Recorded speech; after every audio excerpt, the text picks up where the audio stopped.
Hey guys, welcome to today's flip video. Today in Inkscape I'm going to teach you how to make one of these kind of comic book designs and different callouts and things like that with your name across the front. And what the idea is here is that each different color you see will actually get printed as a different layer over at the laser cutter. So you'll end up with 1, 2, 3, 4 different pieces cut out that you can then glue together and stick together. So you've actually got like a 3D kind of art design going on.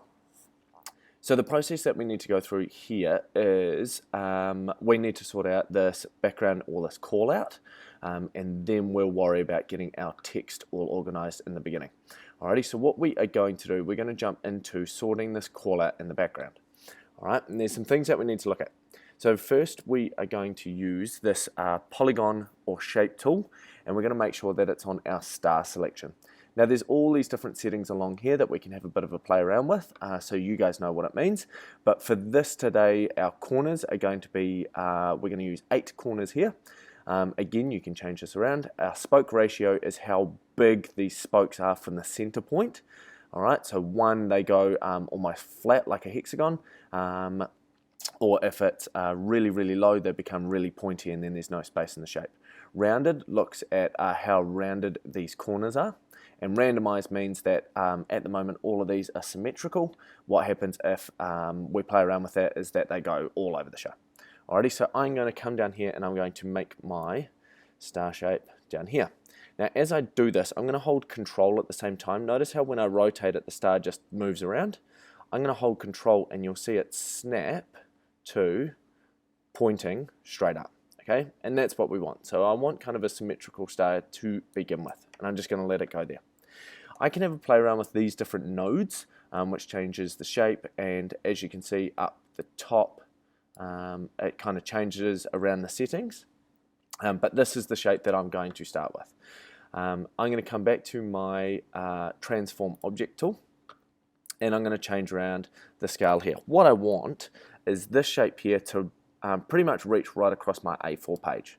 Alright, I don't want it to fill up the page, but I want these 2 points to be there and to fill up about half my page. Okay, so something along those ideas. Now at the moment, don't worry about color or anything like that. We're going to play around with that a little bit later. Okay, so that looks pretty good to me. I'm going to leave it there. I'm going to worry about this rounding situation in a moment. But what I want to do is, at the, as you see in the original design, there's actually 2 colors here. So this is 2 different layers. So I'm going to click on this design, and all I'm going to do is hit Control D, which actually duplicates this design. Even though it doesn't look like it, I now have 2. Alright, and what I'm going to do is I'm going to scale this image up, and all I want to do here is grab these middle selectors, and I'm going to drag it out. And this is just guesswork here, team. I'm just going to pull it out about yay far, and yay far. We're not going to worry about dimensions here because we're going to play around with all that later. Now at the moment that design or that layer is in front. I can't see my smaller design below it. So I'm going to come up the top here and I'm going to use this, which says lower selection to the bottom.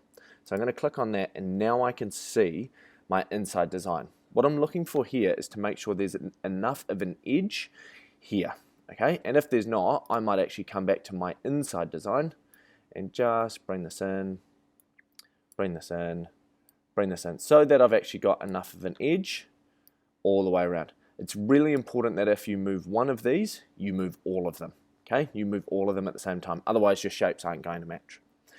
The next thing that I'm going to do is I'm going to make sure that these shapes are perfectly centered to each other. So holding shift, I'm going to make sure that I've got both of these shapes selected. So holding shift on my keyboard, I'm going to select on the outside. I can see 2 bounding boxes here, and I'm going to go object all the way down the bottom to align and distribute. So over here you'll see a new kind of window pop up.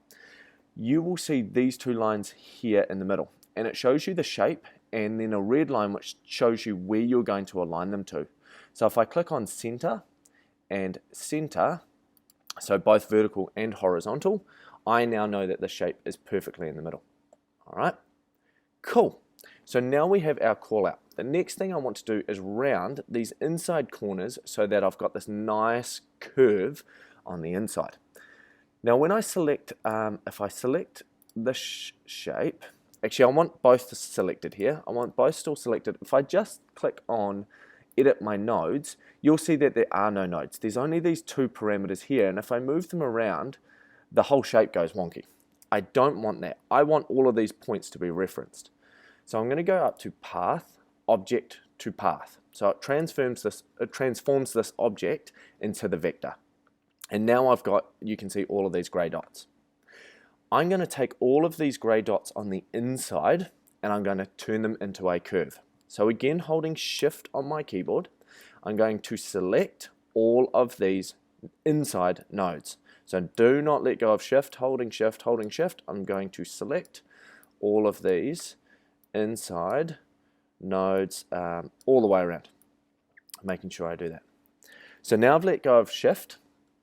I'm going to come up the top here to make selected nodes auto smooth, and what this will do is change them from that sharp corner and it's going to smooth them around. Boom. And then the next thing I'm going to move over and go make selected nodes symmetrical, and that'll make them all look the same. Perfect. Now I've got this beautiful curved call out. I can have a play around with the scale of this. I can select them both to bring it in together. I can look at, if I wanted, if I click again, if I click each shape, like so. No, it's not going to let me. I can have a little bit of a play around with rotation.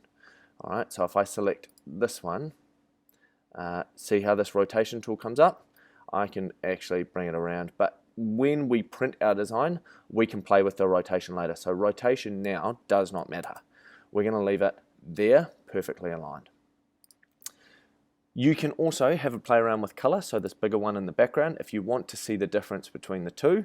We're going to change this later, so it won't matter too much, but you can make this black so you can see really clearly the shape that you have created.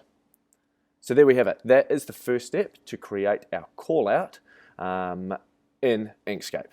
That's your first step. Get that done, and then I'll show you how to do the text.